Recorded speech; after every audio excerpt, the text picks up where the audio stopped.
সৎ চরিত্র, সৎ স্বভাব, সৎ ব্যবহার, ভালো আচরণ, এটা মানব জাতির একটা অমূল্য সম্পদ। বলেন সুবহানাল্লাহ। এ সম্পদটা টাকা দিয়ে কেনা যায় না। এ সম্পদটা কারো কাছ থেকে নেওয়া যায় না, বরং এ সম্পদটা অর্জন করতে হলে নিজে ইচ্ছা করলেই অর্জন হয়ে যায়। সুবহানাল্লাহ।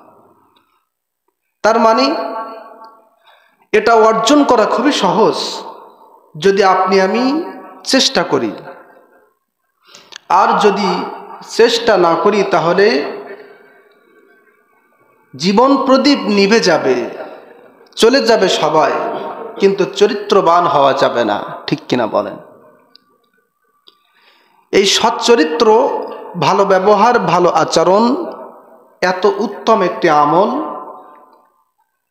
এত ভালো একটি কাজ, যেটা করলে পরে সমাজের মানুষের চোখে ওই মানুষটি অত্যন্ত সম্মানজনক মর্যাদা লাভ করে। সুবহানাল্লাহ।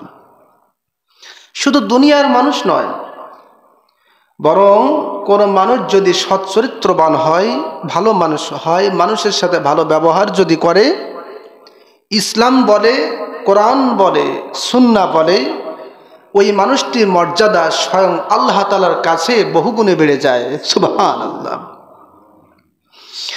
এজন্য এই সৎ চরিত্র শিক্ষা দেওয়ার জন্যে আল্লাহ পাক আমাদের নবীজিকে বারবার উপদেশ দিয়েছেন, নসিহাত করেছেন। বলেন সুবহানাল্লাহ। নবী পাক সাল্লাল্লাহু আলাইহি সাল্লাম হাদিসে মুবারকের মধ্যে বলেন, ইন্নাল্লাহা বাআসানি লিতামামি মাকারিমিল আখলাক ওয়া কামালি মাহাসিনিল আফআল। বলেন সুবহানাল্লাহ। নবীজি বলেন, মহান আল্লাহ তাআলা আমি নবীজিকে সৎ চরিত্র, ভালো কাজ, ভালো আচরণ এবং ভালো ভালো কাজগুলো পরিপূর্ণ করার জন্যেই এই পৃথিবীতে পাঠিয়েছেন। সুবহানাল্লাহ।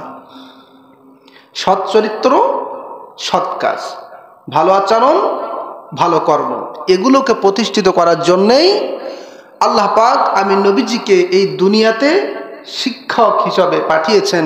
বলেন সুবহানাল্লাহ। এর জন্য নবীজি সাহাবায়ে কেরামদেরকে প্রায় নবীজি উপদেশ দিতেন, আমার সাহাবীরা তোমরা সৎ চরিত্রবান হও, ভালো মানুষ হও, মানুষের সাথে ভালো ব্যবহার করো।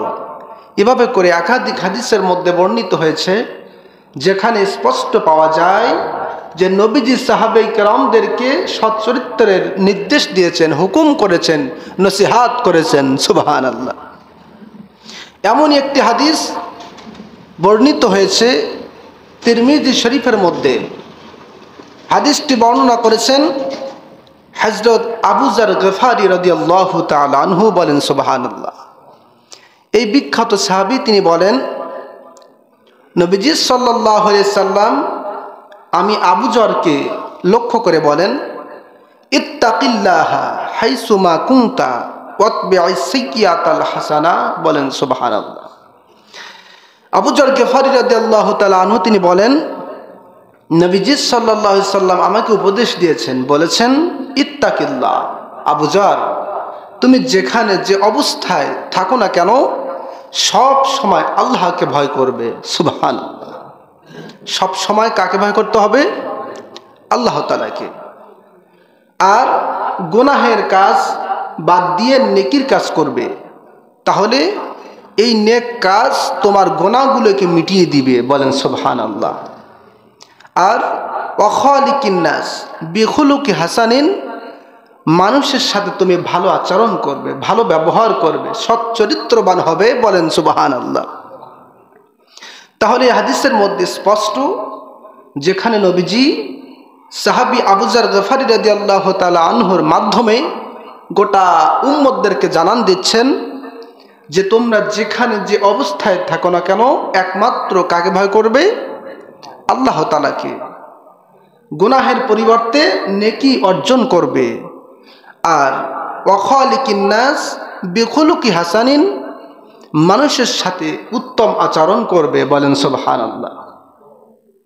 তাহলে এই দুইটা হাদিস থেকে আমরা স্পষ্ট বুঝতে পারি, যেখানে মানুষদেরকে সচ্চরিত্রবান, ভালো ব্যবহার, ভালো আচরণ নবীজি নিজেই শিক্ষা দিয়েছেন, ঠিক কিনা বলেন? শুধু নবীজি শিক্ষা দেন নাই, বরং আল্লাহ পাক কোরআন কারীমের মধ্যে সচ্চরিত্রের ব্যাপারে সরাসরি আয়াত কারিমা নাজিল করেছেন, সুবহানাল্লাহ। আল্লাহ পাক বলেন, খুযিল আফওয়া ওয়া'মুর বিল উরফি ওয়া আ'রিদ আনিল জাহিলিন।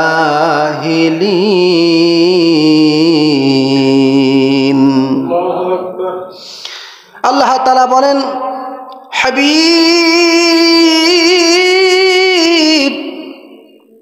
আপনি দুনিয়ার মানুষদেরকে ক্ষমা অবলম্বন করুন, ক্ষমার মহান পরিচয় আপনি দেন, এবং খুযিল আফওয়া ওয়া'মুর বিল উরফি, মানুষদেরকে সৎ কাজের আদেশ দেন, সৎ চরিত্রবান হওয়ার কথা উপদেশ দেন, ওয়া আ'রিদ আনিল জাহিলিন, এবং অজ্ঞ ব্যক্তিদের থেকে আপনি বিমুখতা অবলম্বন করুন, সুবহানাল্লাহ।